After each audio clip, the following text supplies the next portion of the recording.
Hi, thank you for joining me today as we are here to talk about some of the important tips and important tricks that you're going to need to use to be successful before and after surgery. So today what we're going to go over is talking a little bit about all of these important habits and skills that we want you to solidify before surgery. But we're really going to focus today on protein recommendations, protein shakes, how to prepare shakes, and how to get you ready. So we just want to review some of these key habits that you should be working on throughout the entire program. Everyone should be trying to solidify a lot of these habits as you prepare. So things like making sure you're drinking enough water. We recommend that you get in at least 64 ounces of fluids a day, and you should try to avoid caffeinated beverages. Try to stay away from carbonation. Definitely start to cut down on your alcohol intake. We'd like you to have no alcohol for the first year after surgery. And of course, trying to limit any sugary drinks, any sort of calories that are coming in through beverages is going to be really a big risk factor for weight gain after surgery. So we want you to cut down those as much as you can. We also want you to practice separating your fluids in your food. This should be by about 30 minutes. So 30 minutes before eating, you need to stop drinking, and then 30 minutes after eating is when you can resume drinking again. Definitely focus on a structured meal pattern. We want to get in 3 meals a day. That could include 1 to 2 healthy snacks, depending on how your meal timing goes throughout the day. But we want to make sure that you're eating small, frequent meals and snacks throughout the day. Definitely include lean protein with each of your meals and snacks. Always make sure that you're focusing on protein first. So make sure that as you're looking at your plate, if you've got protein and carbs and you've got fruits and vegetables, you want to try to get that protein in first. Mindfulness is always very, very important. I would argue that it's probably more important than anything we practice before surgery, but we want to eat and drink very, very slowly. We need to give our brain time to sense that that food is coming in, and that is going to be a huge factor in helping you feel good and helping you feel comfortable after surgery as you start to adjust to your smaller stomach. Definitely start to develop a routine physical activity regimen. And then we want you to start practicing with your vitamins, taking your multi and your calcium and your vitamin B vitamins. We'll talk about that more as we go throughout the process, but we definitely want you to practice that as best as you can. And then, of course, we'll talk to you more about completing your lab work. So let's first talk a little bit about why protein is so important. Protein is an absolute essential part of your diet because it forms the building blocks of your tissues, especially your muscles. It's also going to be a major part of helping your body heal after surgery. So one of the things to kind of keep in mind is that, your body every day needs protein. It turns over every day. And so it's not that you can just eat a bunch of protein on Tuesday and expect that that protein is going to fuel you throughout the rest of the week. It has to be consumed every single day. Your body needs even more protein after surgery while it's healing. So trying to get in enough protein is going to be a challenge, but we're going to be here to help you to do that. Also, another key part of protein is that it helps you feel full and helps you feel satisfied for longer periods of time. So if your meals contain protein, then you're going to feel fuller in between your meals. You need about 60 to 70 grams of protein a day. Now that is how much you're going to need after surgery. That number might increase a bit depending on your size. Right now, you might need a little bit more or a little bit less depending on if you're male or female, if you're tall, if you're shorter. your age. So those are some of the things that you want to keep in mind. But in general, after surgery, you're aiming for about 60 to 70 grams of protein a day. You can get this through high quality sources of protein, things like lean, lean beef or lean pork are going to be options, but we're really going to focus on those naturally low fat options like chicken, turkey, fish, shellfish. You can certainly do eggs. Egg whites are going to have a little bit less fat, so that's something that you can try as well. Nuts and seeds are going to provide some good protein, definitely on the vegetarian side. And then, of course, dairy. So dairy is going to be a really significant protein component of your diet because it is a high quality protein, but it also can be made into lots of soft foods. And what we find is that right after surgery, you're going to need those soft, high protein foods to really help get your protein in. A lot of patients ask, don't vegetables have protein in them? What about fruits and whole grains? Well, yes, some of them might have a little bit of protein, but it's not the high quality protein that we are really aiming for.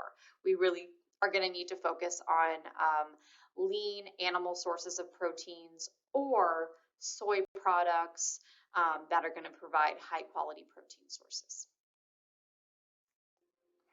So as you can see, protein is a very important part of healing after surgery, but you can imagine it's going to be challenging to get in that 60 to 70 grams because your stomach is going to be healing and you're only eating small portions. So we're going to talk about how protein shakes and protein supplements can help you with meeting your protein goals today. Also, we'll discuss how you can make your solid proteins a little bit more palatable and a little bit easier to chew in different ways that you use your cooking methods. So protein supplements are a major part of the healing process because they're going to help you with getting high amounts of protein in a very soft, palatable way. It's important that when you're looking for protein shakes and protein powders that you follow the following guidelines. So they need to have at least 15 grams of protein per serving, less than 5 grams of sugar, and less than 5 grams of fat. So that's going to be true for protein powders.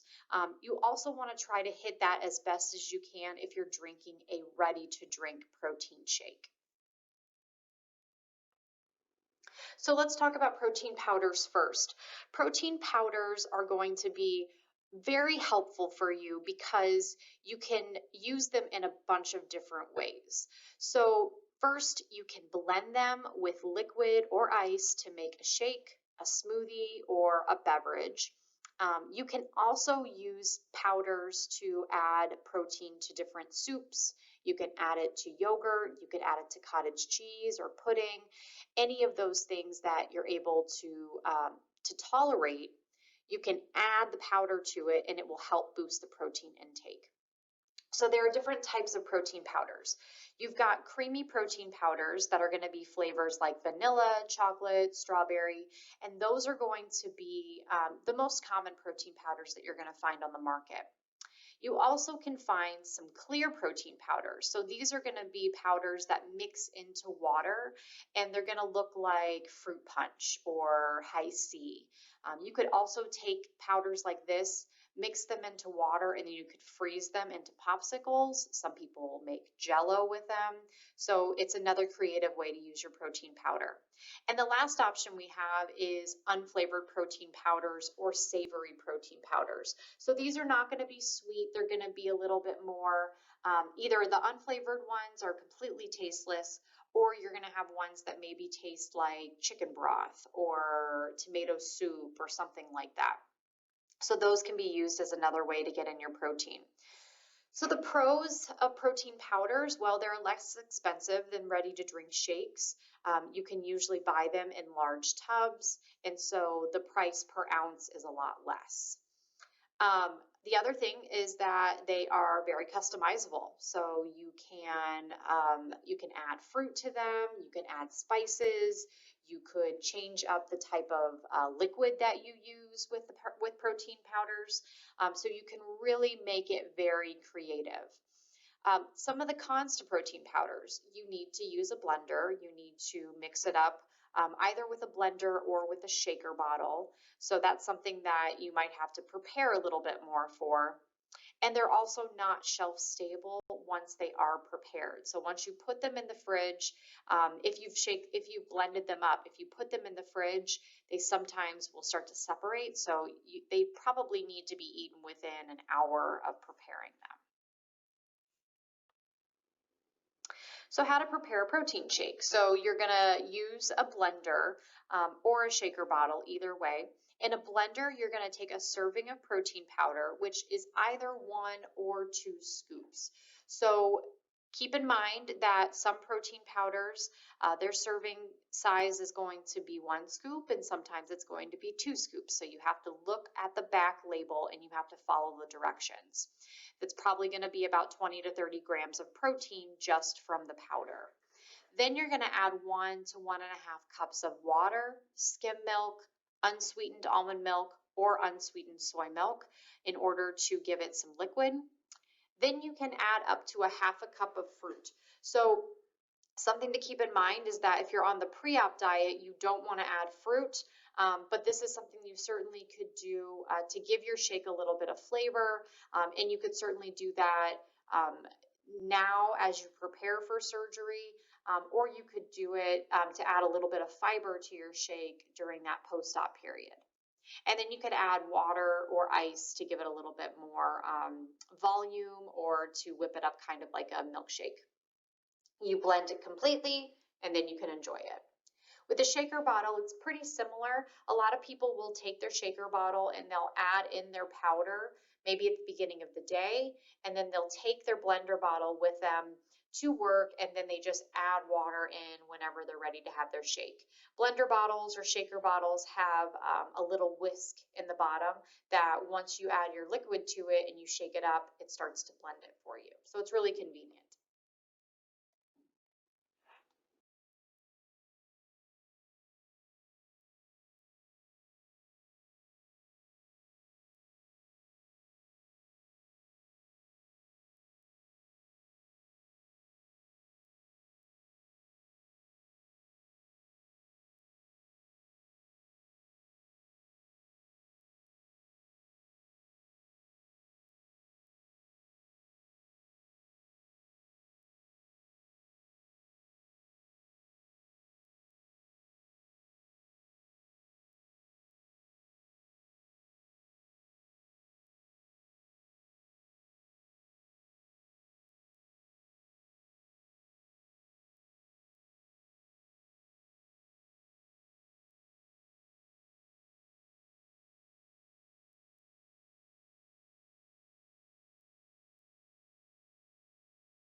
So now let's talk about ready to drink options. Ready to drink options are certainly more convenient.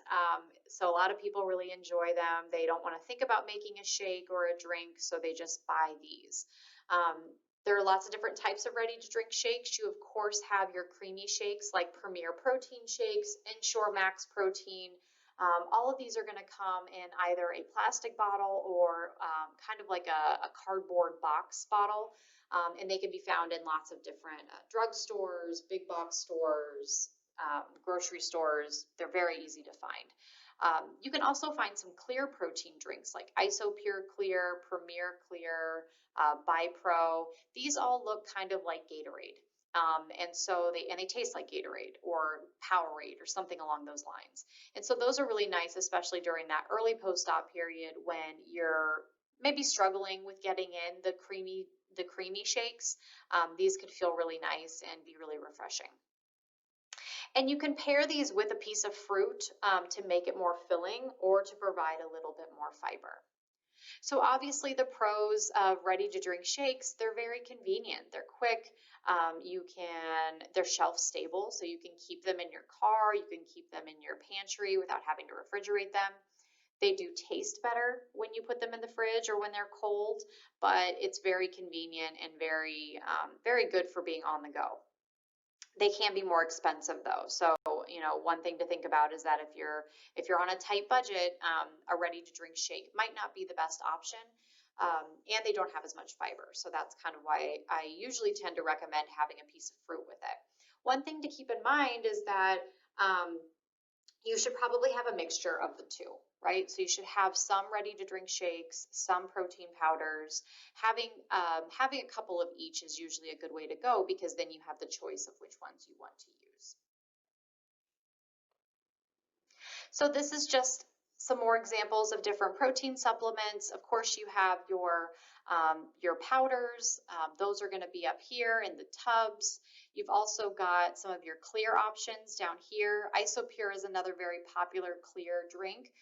It's pretty expensive. At this point, it's about $4.99 a bottle. So a lot of our patients will water that down in order to make it last a little bit longer. But there's also 40 grams of protein in one bottle, so you really can buy a couple bottles and kind of use it watered down throughout the week if you'd like. This other product down here at the bottom, which I find really helpful for patients, is this chicken soup flavored Undri protein powder. Undri makes a lot of really great medical quality protein powders, but the chicken soup one is very helpful, especially if you're getting tired of drinking and eating sweet protein options after surgery. So using the chicken soup is really nice because it tastes like chicken broth. And so if you want to have something a little bit different to get your protein in, this is going to be about 20 to 25 grams of protein versus regular chicken broth is only going to be about 4 or 5 grams. You can purchase your protein shakes in many different places.